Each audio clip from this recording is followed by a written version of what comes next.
I'm speaking to the people who want more, the people who want to be the fucking pinnacle, the people who want to be accomplished, the people who want to make a fucking difference. You guys are going to have to go all the fuck in. Make a 100% commitment to give the best effort you've ever given to outwork, out-improve, out-strategize, outlast like never before.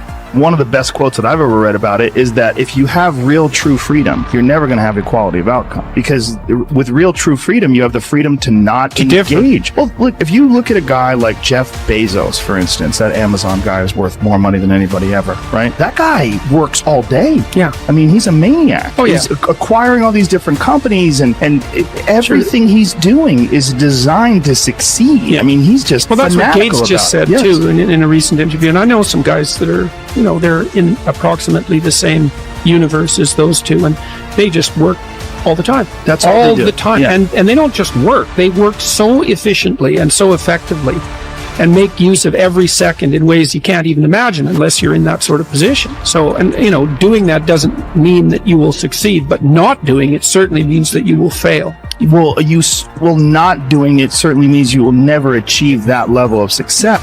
Obsession is wanting something so bad that I go to bed with, I wake up to it, I make whatever sacrifice, I grind, I can't live without it. You gonna get anything, you will have to pay the price. There is a price tag to greatness. You will have to work for every single thing you get, and you gotta work every single day. You gotta wake up every day and work. We do not retreat. We do not give up. We do not surrender. And the reason why most of you are not successful is because every single time stuff not going your way, you give up, you quit, you let go, and people feel weakness. They feel it. You can feel when somebody's not committed, when they're not all in, when they're not dedicated. And there's another level you get to when you go all in. Look at your belief system every single day and stick with it. Don't rush the process. Trust the process. Don't rush the process. Trust the process. Don't rush the process. Trust the process. People who do stuff consistently and on time, they surpass people who talented and gifted. Should never be satisfied with what you got. You should double your business. Triple it. If you accomplish something good with hard work, the labor passes quickly, but the good endures. If you do something shameful in pursuit of pleasure, the pleasure passes quickly, but the shame endures. So as you begin to look toward making this your decade, as you begin to look toward making your life different, as you begin to look at yourself, you've got to redefine yourself. Who are you right now? And who must you become in order to create what you want? What has to change about you? What is it that you're doing right now that would be a liability for you? As you begin to look toward the future and take inventory of yourself, what is it about you right now that you've got to leave this behind because this no longer fits? Looking at where you want to go and the kind of person that you must become, the kind of standards that you have for you. What is it that you must do differently? If you want to keep on getting what you're getting, keep on doing what you're doing. It makes sense unless you change your pattern, unless you change the way you're thinking, unless you change your behavior, you're going to continue to produce the results in your life. See, all of us are winners, but some of us are producing results that we don't want. And so all you have to do is look at your game plan, look at your strategy. How is it that you have been being? What is it that you've been doing to produce this? So you're the director, you're the producer, you're writing the script, you're the star of your life. And as you begin to look at your life, you can decide whether or not it's a smash or whether or not it's a flop. That's in your hands. Look at your life, look at where you want to go. Don't worry about your circumstances. Don't worry about your age. I have a friend who's up in age, over 70, and she wanted to build a multi-million-dollar complex. Her name is Dr. Johnny Coleman. Lenders and bankers say, you can't do that, you're too old. She ignored them. That building now stands, ladies and gentlemen, a multi-million-dollar structure. But there are a lot of people who would have listened to that.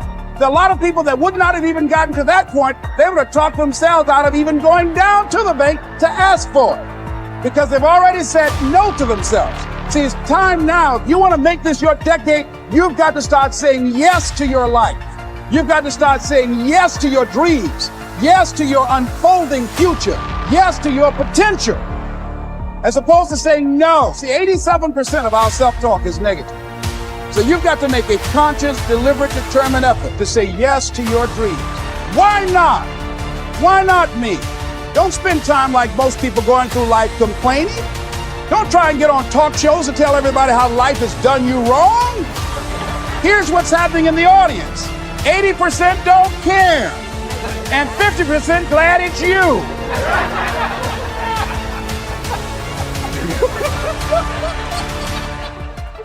All right? So when you know that, you don't go around crying, oh, you know what they did to me. Who cares? Get away from me before they come back. Even as the sun doth not wait for prayers and incantations to rise, but shines forth and is welcomed by all, so thou also wait not for clapping of hands and shouts of praise to do thy duty. Nay, do good of thine own accord, and thou wilt be loved like the sun. Above all, remember that the door stands open. Be not more fearful than children, but as they, when they weary of the game, cry, I will play no more. Even so, when thou art in the like case, cry, I will play no more, and depart.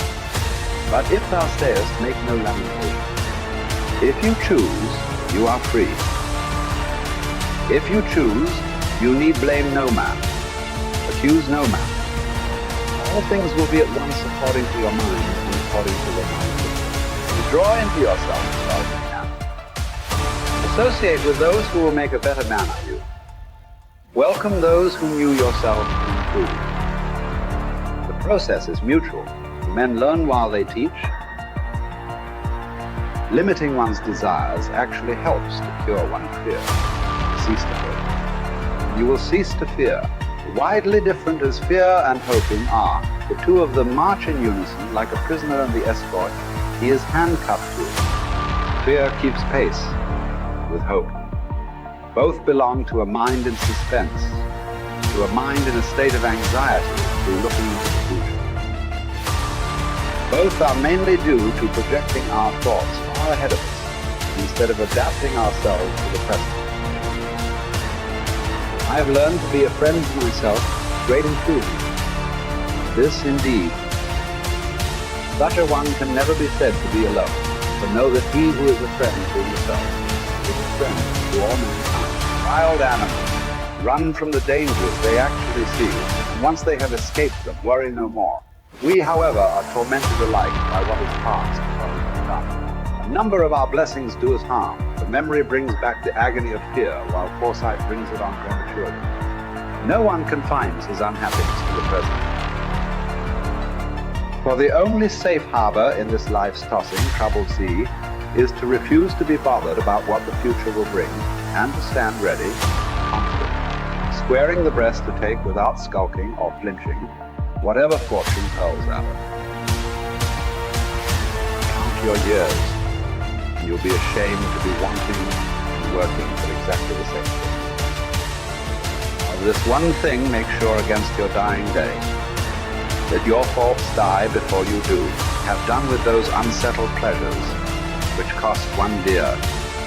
They do one harm after they're past and gone, not merely when they're in prospect. Even when they're over, pleasures of a depraved nature are apt to carry feelings of dissatisfaction, in the same way as a criminal's anxiety doesn't end with the commission of the crime, even if it's undetected.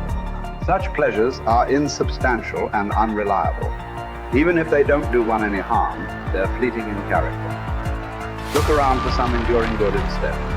And nothing answers this description except what the spirit discovers for itself within itself. A good character is the only guarantee of everlasting, carefree happiness. Even if some obstacle to this comes on the scene, its appearance is only to be compared to that of clouds which drift in front of the sun without ever defeating its light.